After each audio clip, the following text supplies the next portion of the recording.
They were told Americans would violate them, torture them, and leave no dignity intact. But when 37 Japanese nurses stepped off the transport ship at San Francisco Harbor in September 1945, the enemy did something they never expected. The soldiers turned their backs. Guards knocked before entering rooms. No one touched them without permission. For weeks, these women hid under their beds at the first sound of footsteps, clutching photographs of their families, waiting for violence that would never come. They expected monsters. Instead, they found something far more unsettling: respect. If stories like this move you, make sure to hit that like button and subscribe. These forgotten moments of history deserve to be remembered. The September fog hung thick over San Francisco Bay. Through the gray mist, the women could barely see the outline of the Golden Gate Bridge, its towers rising like sentries from another world. They stood on the deck of the hospital ship, 37 Japanese nurses who had served in field hospitals across the Pacific. Their white uniforms, once crisp and spotless, were now stained yellow with sweat and dirt. Some had not changed clothes in 3 weeks. Keiko Tanaka, 24 years old, gripped the railing so hard her knuckles turned white. She had been a nurse in the Philippines when the surrender came. Around her, the other women stood in tight clusters, holding on to each other like children afraid of the dark. Most were in their early 20s. A few were barely 19. All of them had seen things no young woman should ever see. Their journey had been long and terrifying. First, the chaotic days after surrender, when Japanese soldiers burned documents and wept openly. Then the wait in Manila, locked in a converted school building, wondering what would happen to them. Finally, the ship. 2 weeks crossing the Pacific, cramped in quarters below deck, listening to the engines rumble and imagining what waited at the end. The American sailors had been professional but distant. They delivered food 3 times a day, mostly rice and canned vegetables, better than what the women had eaten in months. But the sailors never spoke to them. They knocked on the door, waited for acknowledgement, placed the trays on the floor, and left. The women did not know if this silence was courtesy or contempt. As the ship docked, the smell hit them first. It was different from anything they knew. Not the salt and fish of Japanese harbors, not the rot and smoke of Manila. This was something cleaner, sharper, motor oil and fresh paint. The smell of a place that had not been bombed, had not burned, had not starved. The sounds were overwhelming. Car horns blared in the distance. Seagulls screamed overhead. Somewhere music played from a radio, a jazzy American tune that sounded almost cheerful. The women flinched at every noise, their bodies trained by months of air raids and artillery to expect danger in every sound. Then came the cold. Even though it was September, the San Francisco wind cut through their thin uniforms like knives. They had spent years in the tropics, in the humid heat of the Philippines and Indonesia. This cold was alien, unwelcome, another sign that they had entered enemy territory. When the gangway was finally lowered, they could see the dock below. American soldiers stood in neat rows, rifles slung over their shoulders. Military trucks idled, engines running, exhaust pipes coughing gray smoke. And beyond that, the city. Buildings taller than anything in Tokyo. Windows that actually had glass. Streets that were not cratered by bombs. It was like looking at a photograph from before the war. A world that had somehow survived intact while theirs had been destroyed. Keiko felt her stomach turn over. This was it. The moment they had been dreading for weeks. An American officer stood at the bottom of the gangway holding a clipboard. He was tall, well-fed, his uniform perfectly pressed. Everything about him spoke of a nation that had won, that had strength to spare. "They will separate us," whispered Yuki, a tiny nurse from Hiroshima who still had not heard if her family survived the bomb. "They will take us to different camps. We will never see each other again." Michiko, the eldest at 32, squeezed Yuki's hand. "Whatever happens, we stay dignified. We are Japanese. We do not beg. We do not cry in front of them. Do you understand?" The women nodded, but their eyes told a different story. Eyes wide with fear. Eyes that had seen men die screaming on operating tables. Eyes that had watched cities burn from the windows of evacuation trains. Eyes that expected the worst because the worst was all they had known for years. They had all heard the stories told by officers who wanted to scare them into fighting to the death rather than surrendering. Americans tortured prisoners. Americans violated women. Americans had no honor, no mercy, no humanity. Better to die than to fall into their hands. But they had not died. The surrender had come too quickly. And now here they were, walking down a gangway into the hands of the enemy, with no idea what would happen next. Keiko reached into her pocket and touched the small photograph she kept there. Her mother, her father, her younger brother Hiroshi. She had not heard from them in 8 months. She did not know if they were alive. She did not know if she would ever see them again.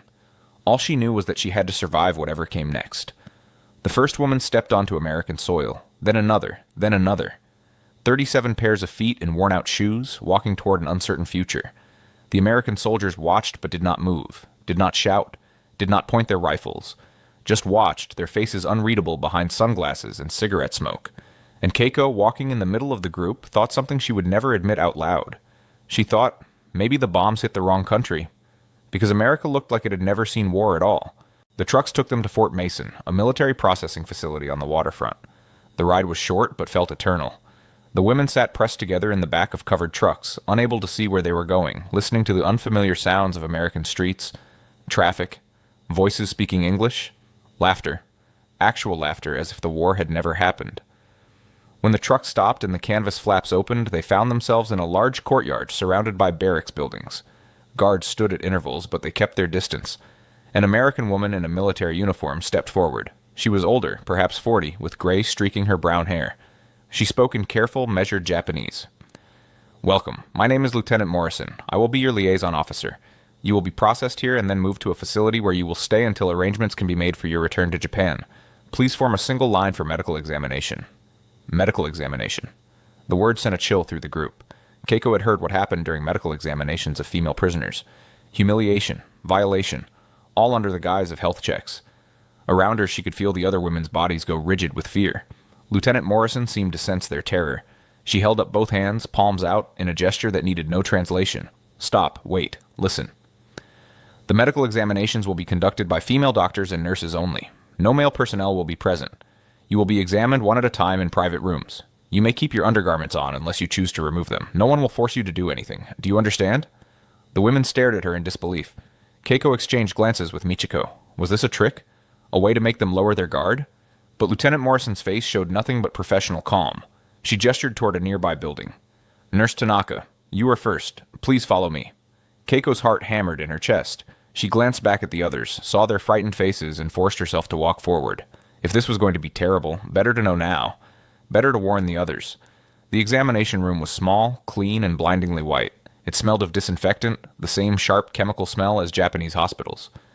An American woman in a white coat stood by a table covered with medical instruments. She was young, maybe 30, with red hair pulled back in a tight bun. She smiled when Keiko entered. "Hello, I'm Dr. Patterson. I need to check your general health, take your blood pressure, listen to your heart and lungs. Basic examination. I will explain everything before I do it. If anything makes you uncomfortable, just say so and I will stop." "Okay?" Her Japanese was halting but sincere. Keiko nodded, unable to speak. She stood frozen as the doctor approached with a stethoscope. The doctor paused. "May I listen to your heartbeat?" "I will place this on your chest, over your clothing." "Is that okay?" "May I? Is that okay?" The words were so strange. Keiko had been a military nurse. She knew what medical examinations were like in the Imperial Army. Soldiers lined up, stripped, prodded, measured, and sorted like cattle.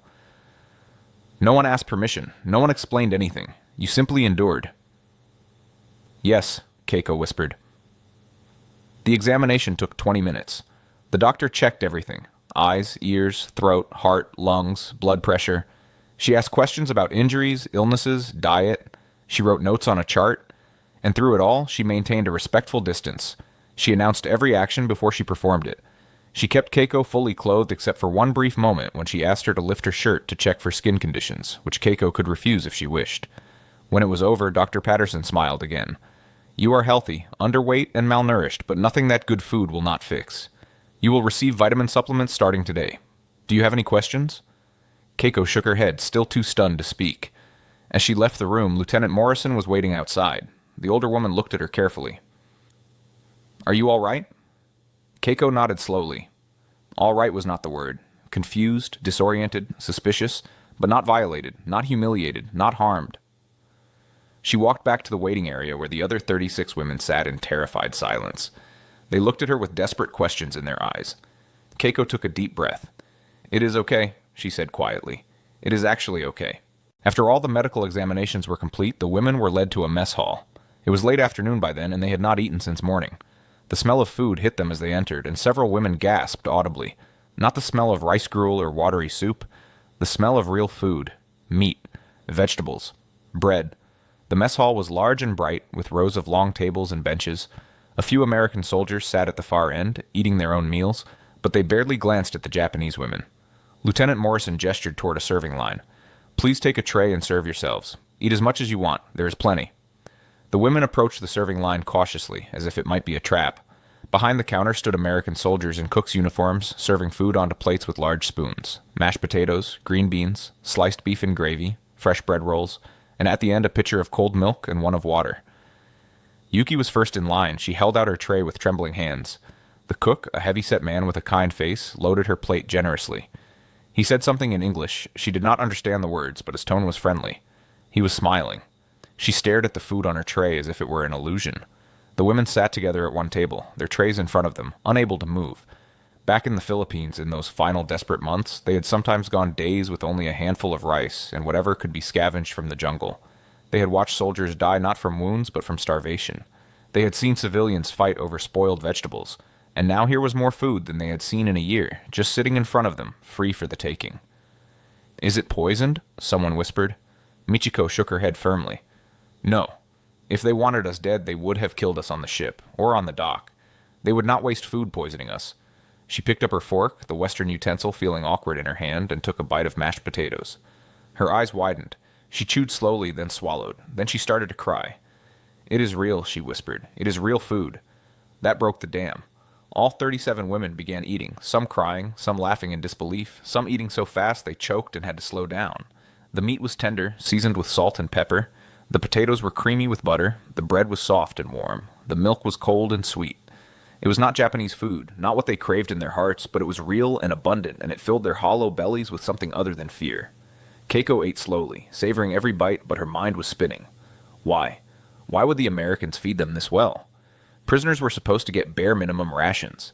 She had seen how Japanese camps treated prisoners. Thin rice soup, maybe some pickled vegetables, never enough to be satisfied. But this? This was how you fed soldiers, not enemies. This was how you fed people you actually cared about keeping alive and healthy. After the meal, they were taken to their barracks. The building was long and wooden with rows of bunk beds lining both walls. Each bed had a mattress, 2 blankets, a pillow, and clean white sheets. At the foot of each bed was a small footlocker. Near the door was a bathroom with sinks, toilets, and showers. Everything was clean, painted, maintained. Lieutenant Morrison showed them around, explaining in her careful Japanese. "This is your quarters. 2 women per bunk bed. You may choose your partners. Lights out at 10 p.m., lights on at 6 a.m. 3 meals per day in the mess hall. You are not to leave this building without an escort, but you may move freely within it. The bathroom is yours alone. No men will enter this building for any reason unless there is an emergency and only with your permission. Do you understand?" The women nodded, still not quite believing any of this was real. Lieutenant Morrison started to leave, then paused at the door. "One more thing. We know you have been through terrible experiences. We know you are frightened, but I want you to understand something clearly. You are prisoners of war, yes, but you are also nurses. You cared for wounded soldiers. You saved lives. That means something to us. You will be treated with the respect your profession deserves. You are safe here. No one will harm you. Sleep well."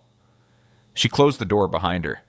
They heard a lock click from the outside, and several women flinched at the sound. Locked in. Trapped.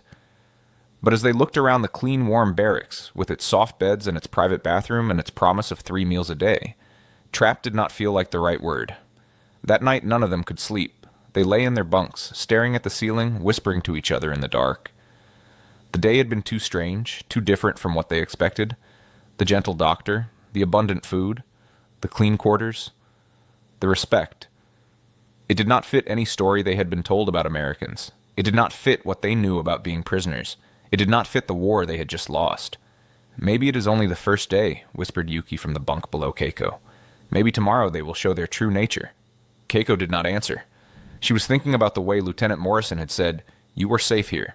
Thinking about the way the doctor had asked permission before every touch. Thinking about the soldier in the mess hall who had smiled when he served food. Thinking about how none of it made sense. Thinking about how frightening it was when your enemy refused to be the monster you expected them to be. Around 2 in the morning, Keiko finally started to drift off. Then she heard it. Footsteps outside the barracks, heavy boots on gravel, coming closer, getting louder. She snapped awake, her heart racing. Around her she could hear other women stirring, their breathing quickening. The footsteps stopped right outside their door. There was a long moment of silence. Then someone tried the doorknob. It rattled but did not open, locked from the outside, just as Lieutenant Morrison had said. But someone was out there. Someone was testing the door, seeing if it would open. In the darkness, Keiko heard whimpering. Several women were crying silently, trying not to make noise that would draw attention. She felt Yuki's hand reach up from the lower bunk and grab hers, squeezing so hard it hurt. "This is it," someone whispered in Japanese. "This is when they come. In the middle of the night. When no one can help us." Keiko slipped out of her bunk as quietly as she could. Without thinking, operating on pure instinct, she crawled under her bed, pressing herself flat against the floor. Around the room, she heard the sounds of others doing the same, sliding out of bunks, crawling into hiding places, under beds, behind footlockers, into the bathroom stalls. 37 grown women, trained medical professionals, hiding like children from the monsters they had been taught to fear. The footsteps moved away from their door, continued past the building, faded into the distance. Minutes passed. 5, 10, 15. No one came. No one broke down the door. No one invaded their sanctuary. Just footsteps in the night, probably a guard making his rounds, checking that everything was secure. Slowly, painfully, the women emerged from their hiding places. They climbed back into their bunks, but no one slept. They lay awake until dawn, listening for every sound, waiting for the violence they had been promised was coming. When Lieutenant Morrison opened the door at 6 a.m. to wake them for breakfast, she found 37 exhausted women with dark circles under their eyes. She looked around the room, taking in their haunted expressions, and her face softened with understanding. "You heard the night patrol?" she said gently. "That is normal. Guards walk the perimeter every 2 hours to make sure you are safe. They never enter this building. They just check the locks and move on. That is all. You are safe." Safe. That word again. But the women did not feel safe. They felt like prey animals waiting for the predator to strike. They felt like the calm before the storm. They felt like nothing in their lives had prepared them for captivity that looked like this. Clean, orderly, respectful, and terrifying, precisely because it was all those things. As they filed out to breakfast, Michiko noticed something that made her stop in her tracks. By each bunk, neatly folded, was a clean uniform. New clothes. Prison uniforms, she assumed. But when she picked one up, it was not a uniform at all. It was a simple gray dress, soft cotton in various sizes, and with each dress was a note in Japanese. "Your old uniforms are being washed. Please wear these until they are ready. If the size is wrong, let us know and we will find one that fits." Michiko stood there, holding the dress, reading the note over and over. "If the size is wrong, we will find one that fits." Such a small thing. Such an insignificant courtesy. But it broke something inside her. Because enemies did not care if your clothes fit. Enemies did not wash your uniforms and return them. Enemies did not leave polite notes apologizing for the inconvenience. She looked around at the other women, saw the same confusion and fear and dawning realization in their faces. They had been prepared for cruelty. They had steeled themselves against violence. They had made peace with the possibility of death. But no one had prepared them for kindness. And it was breaking them in ways brutality never could. The days settled into a rhythm. Wake at 6, breakfast at 6:30. Then the strange limbo of being prisoners who were not required to do anything.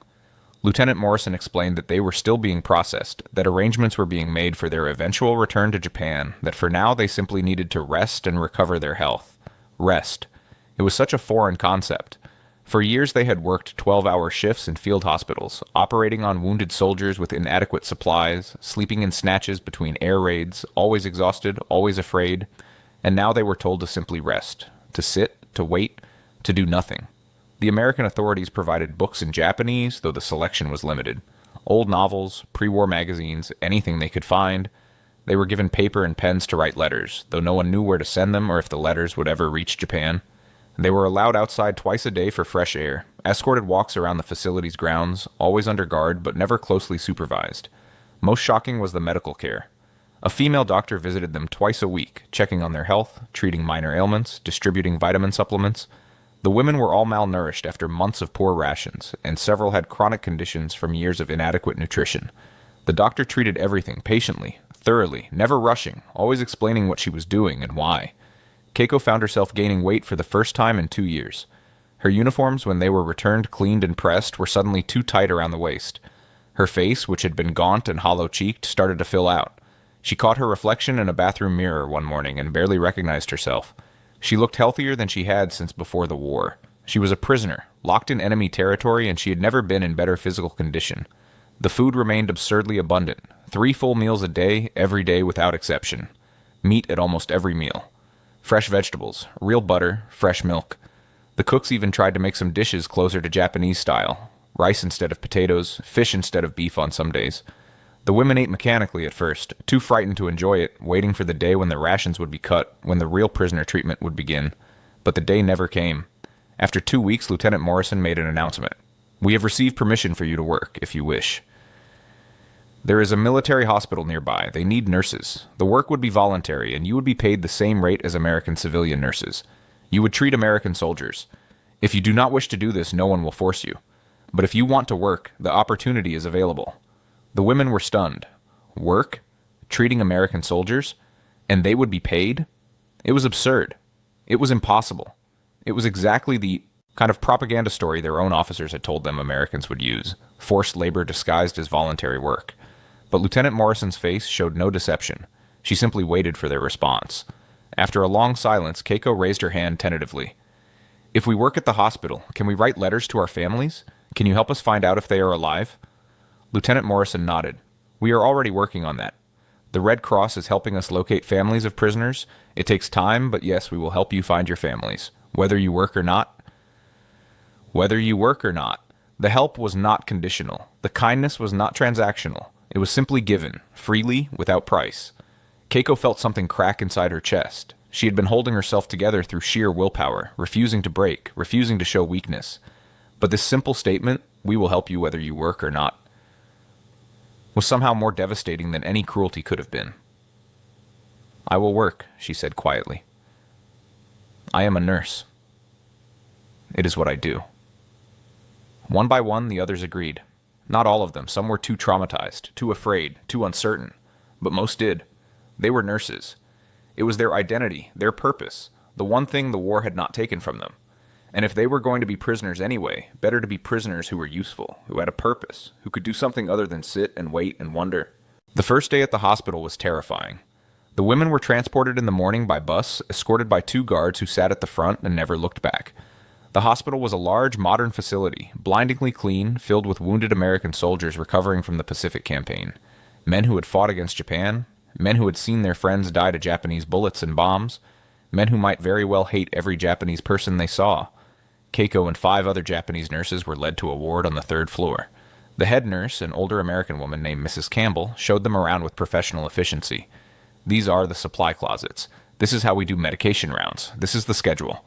She treated them exactly like she would treat any new nurses, with polite distance and professional expectations. Then came the moment Keiko had been dreading. Mrs. Campbell led her to a bedside. A young American soldier lay there, his right leg in a cast, his face pale with pain. He looked about 20. He looked like someone's little brother. Private Henderson, this is Nurse Tanaka. She will be checking your vitals and helping with your care today.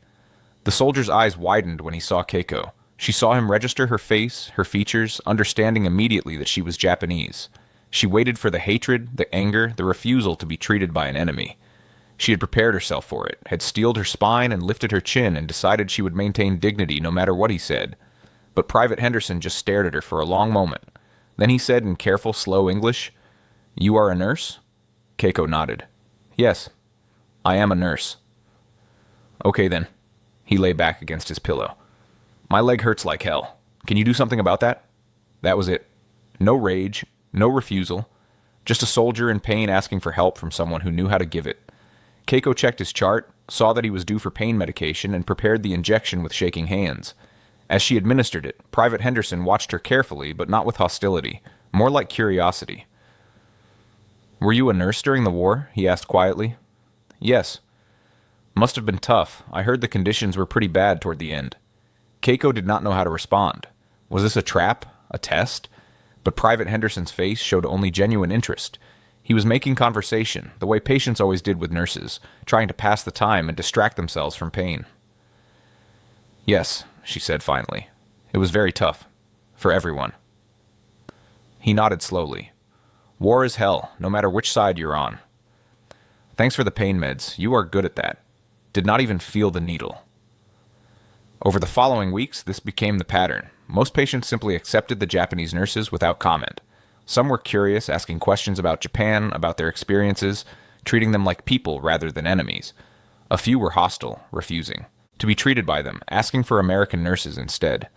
Mrs. Campbell honored those requests without judgment and simply reassigned the Japanese nurses to other patients. But the strangest thing was that the acceptance outnumbered the hostility. Most of these young American soldiers, boys really, barely out of high school, seemed to understand something their propaganda had not taught them. War was politicians and generals deciding to fight. But healing was just healing. A nurse was a nurse. Pain did not care about nationality, and neither did medicine. Keiko found herself slipping back into the rhythms of nursing, taking vitals, changing bandages, administering medications, comforting frightened young men who woke screaming from nightmares.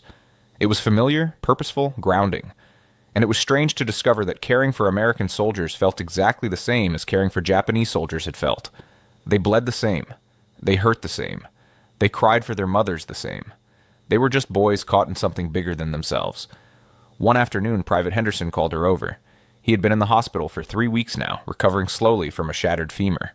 He had become one of her regular patients, always polite, always grateful, sometimes chatty when his pain was under control. "Nurse Tanaka, can I ask you something personal?" Keiko tensed but nodded. "Do you hate us? For winning, I mean. For what happened to Japan. Do you hate us?" The question hung in the air. Keiko thought about her answer carefully, about her destroyed country, about Hiroshima and Nagasaki, about her family that she had not heard from in months, about everything she had lost. But she also thought about the clean barracks, the abundant food, the respectful treatment, the opportunity to work as a nurse instead of rotting in a cell, the promise to help her find her family. "I do not know what I feel," she said honestly. "Everything is very confusing. But I do not hate you. You are just a soldier. I am just a nurse. Maybe hate is for people who have time to think about it." Private Henderson smiled slightly. "Yeah, maybe so. Thanks for being honest." He paused. "For what it is worth, you are a really good nurse. The best I have had since I have been here. So thanks for that too." Keiko felt her throat tighten. Such simple words, such ordinary gratitude. But after years of war and loss and fear, ordinary had become extraordinary. She bowed slightly, the way she had been taught, the way that felt natural. "You are welcome, Private Henderson. Rest now. Your leg is healing well." In the evenings back at the barracks, the women would gather and compare their experiences. Some had encountered hostility. One soldier had spat at the floor when Yuki entered his room, though he had not spat at her directly. Another had called Michiko a name in English she did not understand but recognized as an insult by his tone. But these incidents were exceptions, not the rule. More common were the small acts of unexpected humanity. The patient who shared his chocolate ration with Yuki because she mentioned she missed sweet things. The soldier who showed Michiko photographs of his farm back in Iowa and asked about agriculture in Japan. The young private who apologized to Keiko for his country's role in the war, as if he personally carried responsibility for decisions made by men in power far above him. But the real observations came from watching America itself. On their escorted walks around the facility, the women saw American life continuing as if the war had been a minor interruption. Soldiers played baseball in the courtyard. Nurses laughed over coffee in the break room. Trucks delivered fresh food daily. Everything worked. Everything functioned. There were no bombed-out buildings, no starving civilians, no desperate shortages. America had fought a massive war on 2 fronts, sent millions of men overseas, and emerged completely intact. Japan, meanwhile, lay in ruins. Keiko thought about the last time she had seen Tokyo, before she was sent to the Philippines. Even then, in 1944, the city was struggling. Rationing. Blackouts. Young men gone to fight, leaving only the old, the young, and the women to keep society functioning. And that was before the firebombing. Before the atomic bombs. Before the surrender. She could not imagine what Japan looked like now. The contradiction gnawed at her. Japan had started the war with certainty. They were destined to win, to create a greater East Asia co-prosperity sphere, to show the world the superiority of the Japanese spirit. But spirit had not stopped the bombs. Spirit had not prevented the starvation. Spirit had not saved the cities from burning. And now here she was, in the heart of enemy territory, better fed and better treated than she had been in her own country's military. One night, unable to sleep, Keiko found Michiko sitting alone in the bathroom, staring at her reflection in the mirror. The older woman looked up when Keiko entered. "I look healthy," Michiko said quietly. "I look better than I have in 3 years. How is that possible? We are prisoners. We lost the war. We are in the hands of the enemy. But I look healthy." Keiko sat down beside her. "I know. I have gained 5 kilograms since we arrived. 5 kilograms. In 6 weeks. Do you know how long it has been since I gained weight instead of losing it?" Michiko turned to look at her directly. "Were we lied to, Keiko? About everything? About the Americans? About the war? About what would happen if we lost?" It was the question. None of them wanted to say out loud. The question that had been building since that first medical examination, that first abundant meal, that first night of sleeping safely in clean beds. Were we lied to? And if so, what did that mean about everything they had believed, everything they had sacrificed, everything they had lost? "I do not know," Keiko said finally.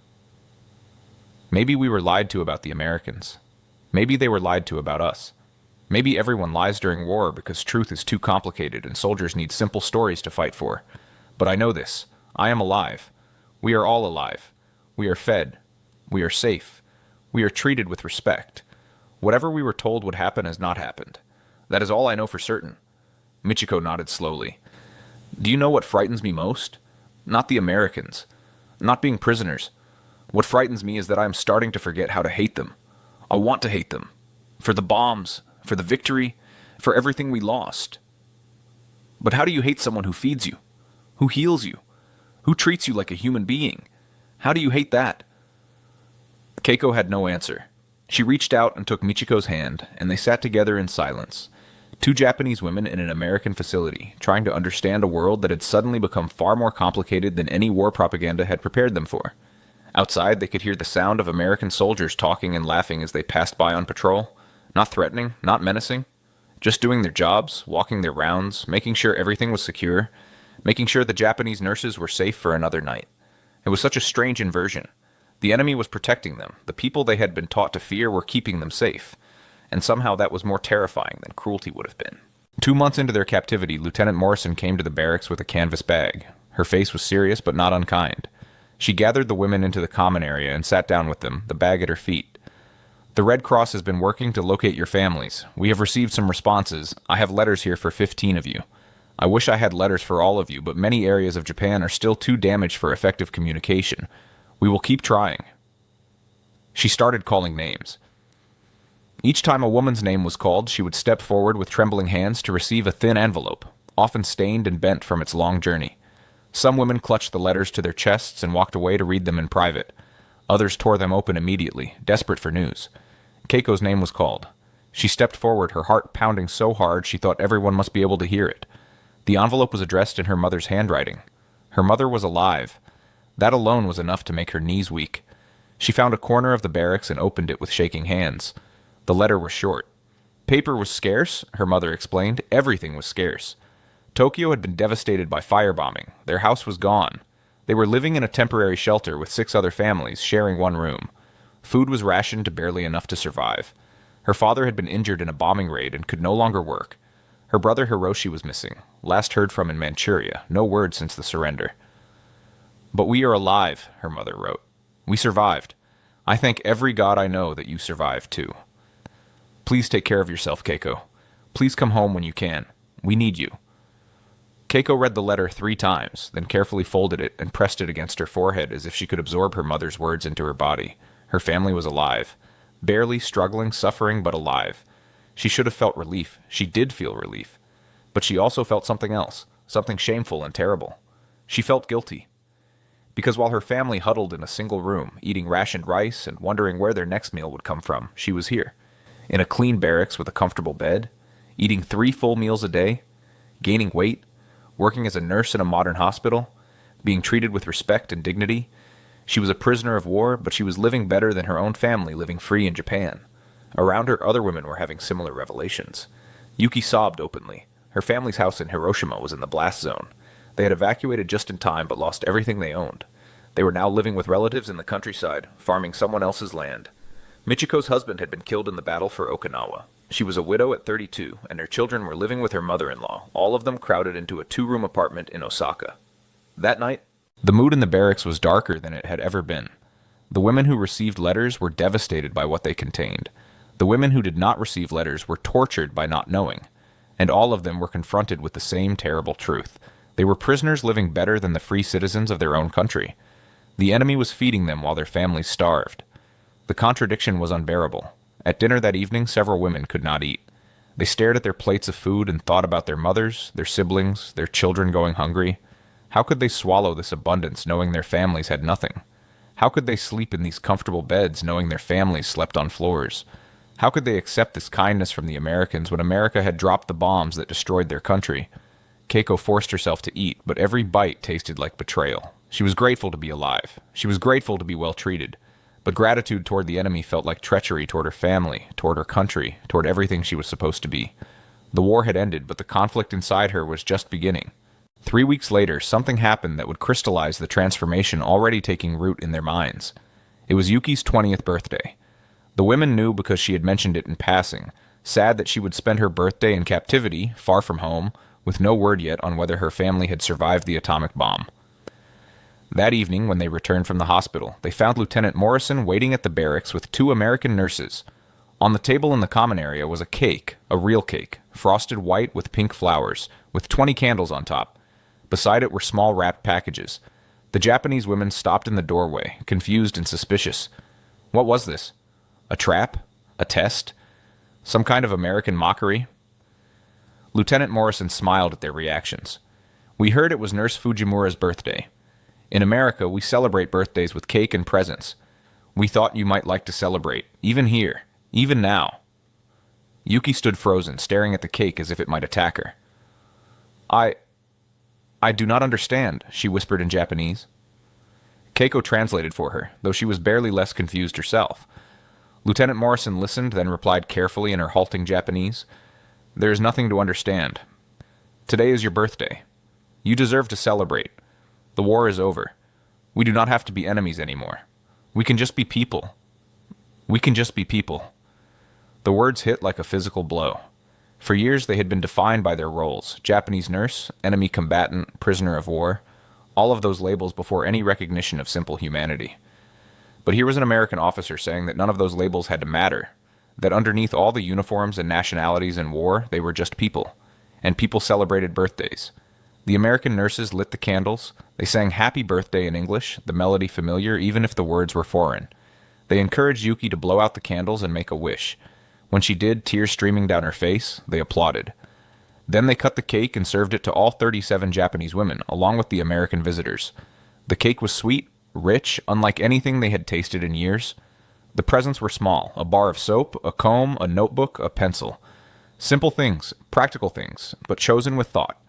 Each woman in the barracks received a small gift, not just Yuki, so no one would feel left out. As Keiko ate her slice of cake, sitting shoulder to shoulder with her fellow nurses, watching Yuki cry and laugh at the same time, she felt something inside her finally break. The wall she had built around her heart, the armor she had worn to survive, the carefully maintained hatred she had been told was necessary. All of it cracked and started to crumble. Because how could you hate someone who baked you a birthday cake? How could you maintain your anger towards someone who gave you small gifts just to make you feel included? How could you see someone as a monster when they treated you with this kind of thoughtless, casual kindness? That night, long after Lieutenant Morrison and the American nurses had left, long after the cake was gone and the candles blown out, Keiko lay in her bunk thinking. She thought about the letters from home, about her family struggling to survive in the ruins. She thought about the comfortable bed she was lying in, the full stomach she had, the safety she felt.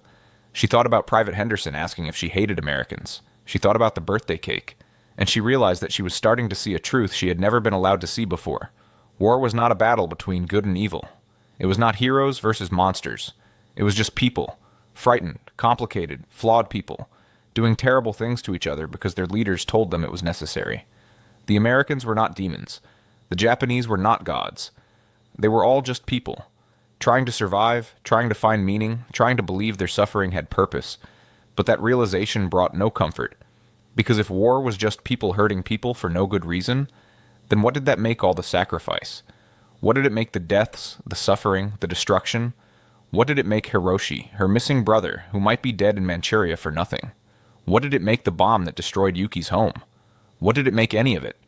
The truth was more painful than any lie had been, and Keiko cried silently into her pillow, mourning not just for what she had lost, but for what she was losing now, the simple certainty that had made the war bearable. 5 months after their arrival, Lieutenant Morrison called a meeting. The women gathered in the common area, sensing that something important was about to happen. They were right. We have received authorization to begin repatriating Japanese civilians and prisoners of war. Transport ships will be leaving from San Francisco starting next month. Your names are on the list. You will be going home. Going home. The words they had been waiting to hear for months. The words that should have brought relief, joy, celebration. But instead the women exchanged uneasy glances. The mood in the room was not jubilant. It was conflicted. Lieutenant Morrison continued. I know this is complicated. I know some of you have concerns about what you will return to. We are working with relief organizations to provide each of you with supplies to take back. Food, medicine, clothing. We will help however we can. But I want you to understand something. You are free to go home. But if circumstances in Japan are too difficult, if you need more time to recover your health, or want to continue working and saving money to send home, we can arrange that too. You have options. The women sat in stunned silence. Options? Prisoners did not have options. Prisoners were told what to do and did it. But Lieutenant Morrison was offering them a choice. Return immediately or stay longer, continue working, keep earning money to help their families. It was almost overwhelming to suddenly have agency in their own fate. After the meeting ended, the women gathered in small groups, talking in urgent whispers. Some wanted to leave immediately, desperate to see their families no matter what condition Japan was in. Others were terrified of what they would find when they returned. Some wanted to stay longer, to keep earning money, to wait until Japan had stabilized a bit more. Michiko, the eldest, spoke for many of them. I have been thinking about this ever since I got the letter from my mother-in-law. My children are alive. They are fed, barely, but they are alive. But what can I do for them if I return now? I have no house, no money, no husband to provide for us. If I stay here another few months, I can send money home. I can arrive with supplies. I can actually help them instead of just being another mouth to feed. It was a pragmatic argument, but beneath it was something else, something harder to admit. They had become comfortable here, not happy. How could they be happy as prisoners, knowing their country lay in ruins? But comfortable, safe, well-fed, respected. The thought of returning to a destroyed Japan, to starvation and suffering and desperate scrambling for survival, was terrifying in a way that captivity no longer was. Keiko felt the same conflict tearing at her. Her mother needed her family needed her. But what could she do for them if she showed up as she had left, penniless with only the clothes on her back? If she stayed a few more months, she could save her nursing salary. She could bring food, medicine, supplies. She could arrive as help instead of burden. But was she making excuses? Was she rationalizing a decision to stay in comfort rather than face hardship? Was she choosing the enemy's kindness over her own family's need? The guilt was overwhelming, but so was the practicality. Japan needed time to recover. Maybe she needed time too. Maybe they all did. In the end, 12 women chose to leave on the first ship. 25, including Keiko, chose to stay several more months. When those who were leaving departed, there were tears, promises to find each other again in Japan, desperate hugs. But there was also understanding. Each woman had to make her own choice about how to survive what came next. As Keiko watched the trucks carry away her friends, taking them toward home and uncertainty, she felt the full weight of her transformation. 6 months ago, she would have done anything to escape American captivity. She would have risked death for the chance to return to Japan. But now she was voluntarily staying, choosing to remain in enemy territory because it was safer and more practical than returning to her own country. The war had ended, but the world had turned upside down, and Keiko was not sure she would ever be able to turn it right side up again. The moment of complete transformation came on a cold December morning, 8 months after their arrival. Private Henderson was being discharged from the hospital. His leg had healed well enough for him to return home to his family in Illinois. Keiko had been his primary nurse for most of his stay, changing his bandages, administering his medications, listening to his stories about the farm he grew up on. On his last day, he asked to speak with her privately. She found him in his room, already dressed in civilian clothes, his military uniform packed away. He looked younger without it, more like the boy he actually was than the soldier he had been trained to be. When she entered, he stood up carefully, still favoring his right leg. "Nurse Tanaka, I wanted to thank you before I left. You took really good care of me. Better than I probably deserved, considering, well, everything." Keiko shook her head. "You deserved good care. All patients deserve good care. That is what nurses do." "I know, but—" He hesitated, then reached into his bag and pulled out a small wrapped package. "I got you something. I hope it is okay. I did not know if it was allowed, but I wanted you to have it." Keiko stared at the package, confused. "You did not have to get me anything." "I know, but I wanted to. Please open it." With trembling hands, Keiko unwrapped the package. Inside was a small book, a Japanese-English dictionary, well used, with notes written in the margins. She looked up at Private Henderson in confusion. "I used that during training, trying to learn basic Japanese for if we were deployed there. Not that I got very far. Turns out I am terrible at languages." He smiled slightly. "But I thought maybe it would help you. With your English. So when you go back to Japan, if you ever need to communicate with Americans, for business or letters or whatever, you will have this tool." "I know it is not much, but—" Keiko felt her eyes fill with tears. It was such a simple gift, such a thoughtful gesture. This young American soldier who had fought against her country, who had been wounded in that fight, was giving her a tool to help her future. Not as an act of superiority or charity, but as simple human kindness from one person to another. "Why?" she whispered. "Why would you do this?" Private Henderson looked at her seriously. "Because the war is over. We do not have to be enemies anymore. We are just people trying to rebuild our lives. You helped me heal. This is me trying to help you in whatever small way I can. That is what people do for each other, right? We help. That simple statement, we help, broke something fundamental in Keiko's heart. For months, she had been trying to hold on to her identity as a Japanese nurse, a loyal citizen, a person who maintained proper distance from the enemy. But that distance had been eroding every day. Every kind word from a patient, every respectful gesture from American staff, every letter from home describing suffering while she lived in comfort, every moment of recognizing shared humanity across enemy lines. And now this, a gift from a former enemy, a tool to help her future, an acknowledgement that she had a future, that she was a person worth helping, that kindness did not have to end just because the war had. Thank you, she managed to say, clutching the dictionary to her chest.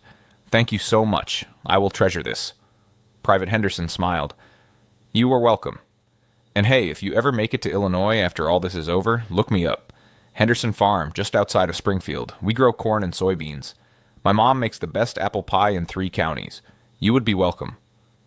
He said it casually, as if inviting an enemy to his family farm was the most natural thing in the world. As if war and nationality and everything that had divided them were just temporary obstacles that could be overcome with time and goodwill. As if they could actually be friends. After he left, Keiko stood alone in the empty hospital room, holding the dictionary, crying for everything she had lost and everything she had found. She cried for her country, broken and defeated. She cried for her family, struggling to survive in the ruins. She cried for all the young men who had died on both sides, convinced they were fighting for something important. She cried for the girl she had been before the war, who had believed in simple certainties about good and evil, us and them, friend and enemy. But most of all, she cried because she realized that she could never go back to being that girl. The Americans had shown her something her own government had tried to hide from her, that humanity existed even in enemies, that kindness could bridge any divide, that the labels war forced people to wear were not the truth of who they were. And that knowledge, that burden, that gift, was something she would carry for the rest of her life. March 1946, 10 months after their arrival. The remaining 25 Japanese nurses prepared for their final departure. They packed their few belongings, including the supplies the Americans had gathered for them. Medicine, canned food, soap, blankets, basic necessities that were worth gold in occupied Japan. They also packed money. Each woman had been paid for her work at the hospital, real American dollars that could be exchanged for yen when they returned, money that would help their families survive in the difficult months ahead. It was strange to leave captivity wealthier than they had entered it. The night before departure, Lieutenant Morrison hosted a farewell dinner. She had done this for every group of Japanese prisoners who left, but this final group was special. These were the ones who had stayed longest, worked hardest, integrated most fully into the hospital routine. Some of the American nurses who had worked alongside them came to say goodbye. There were speeches, awkward but sincere. There were gifts, small tokens of friendship. There were tears. Mrs. Campbell, the head nurse who had trained them, spoke briefly. You came here as enemies. You are leaving as colleagues. I have worked with nurses from all over the world, and I can honestly say you are among the finest I have known. Your patients were lucky to have you. I was lucky to have you. America was lucky to have you, even if the circumstances were terrible for everyone. I hope you find peace when you return home. I hope Japan heals quickly, and I hope we never have to fight each other again. That last line brought tears to many eyes, because they all knew how close they had come to a very different outcome. How easily this could have been a story of brutality instead of kindness. How easily they could have been among the dead instead of the survivors. How much of their fate had depended on decisions made by people they would never meet, in rooms they would never see. The transport ship was crowded with returning Japanese, soldiers, civilians, prisoners, all heading home after months or years abroad. The mood was somber. Everyone knew what waited for them. A defeated country, occupied by foreign troops, cities in ruins, families broken, an uncertain future under American military government. Keiko stood at the rail as San Francisco disappeared into the fog behind them. She thought about the first time she'd seen that city, stepping off the ship in terror, expecting the worst. She thought about everything that had happened in the 10 months since. The clean barracks, the abundant food, the respectful treatment, the work at the hospital, Private Henderson and his gift, the birthday cake, the letters from home, the impossible choice to stay when she could have left earlier. Beside her, Michiko stood silently, also watching America fade away. Finally, she spoke. I was afraid they would kill us. That was my biggest fear, that we would be lined up and shot, or worked to death, or just forgotten and left to starve. I was afraid of dying in enemy hands, alone, far from home. Keiko nodded. I know. I was afraid of worse than dying. But that is not what happened. They treated us better than our own military ever did. They gave us safety, food, meaningful work, respect, and now I am going home feeling guilty. Guilty for being well fed when my children were hungry. Guilty for sleeping safely when they were afraid. Guilty for staying as long as I did, even though I know it was the practical choice. How do I live with that? Keiko had no answer. She was carrying the same guilt, the same confusion, the same impossible burden of gratitude toward people she was supposed to hate. They stood together in silence, watching the Pacific stretch out before them, heading toward a home that would never quite feel like home again. When they finally reached Japan, stepping off the ship at Yokohama, the devastation was even worse than they had imagined. The port facilities were damaged but functional, rebuilt enough to handle the constant flow of returning Japanese. But beyond the port, the city was a wasteland. Buildings reduced to rubble, streets barely cleared, people in ragged clothes, thin and worn, moving through the ruins like ghosts.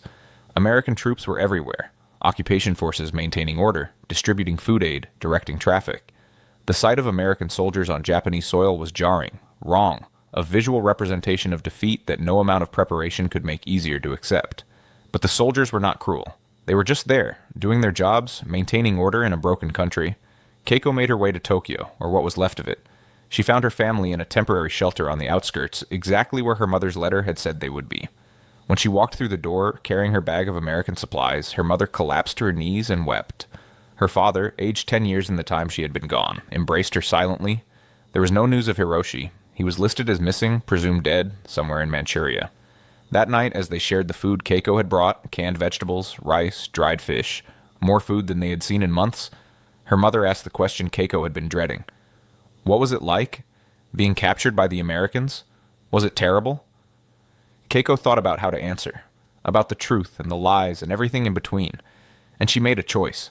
It was not what we expected, Keiko said carefully. They treated us with respect. They fed us. They kept us safe. They let us work as nurses and paid us for it. That is how I could bring all these supplies.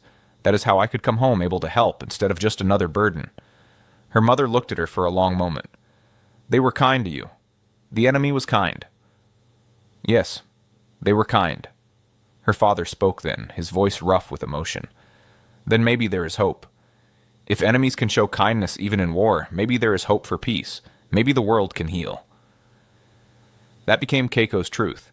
In the years that followed, as Japan slowly rebuilt under American occupation, as former enemies became allies, as the wounds of war gradually healed, she carried that truth with her. She never forgot the terror of those first days, hiding under her bed when footsteps approached, waiting for violence that never came. But she also never forgot the birthday cake, the respectful doctor, Private Henderson's dictionary, the American nurses who cried at their farewell dinner. The war had taught her that people could do terrible things to each other. But captivity taught her that people could also do extraordinary things. Show mercy to enemies, offer kindness without expectation of return, recognize shared humanity even across enemy lines. Both lessons were true. Both lessons were important. And both lessons would shape the rest of her life. She kept Private Henderson's dictionary until the day she died, always on her bedside table, a reminder that even in war, humanity can survive. And sometimes, just sometimes, humanity can win. This is the story of 37 Japanese nurses who expected monsters and found people instead. Their story reminds us that even in the darkest moments of history, there are always choices. The choice to be cruel or kind. The choice to see enemies or to see human beings. The choice to perpetuate hatred or to break the cycle. If this story moved you, please like this video and subscribe to our channel. These forgotten moments of World War II history matter. They remind us that the future is not determined by the past, but by the choices we make in the present. And sometimes those choices can change everything.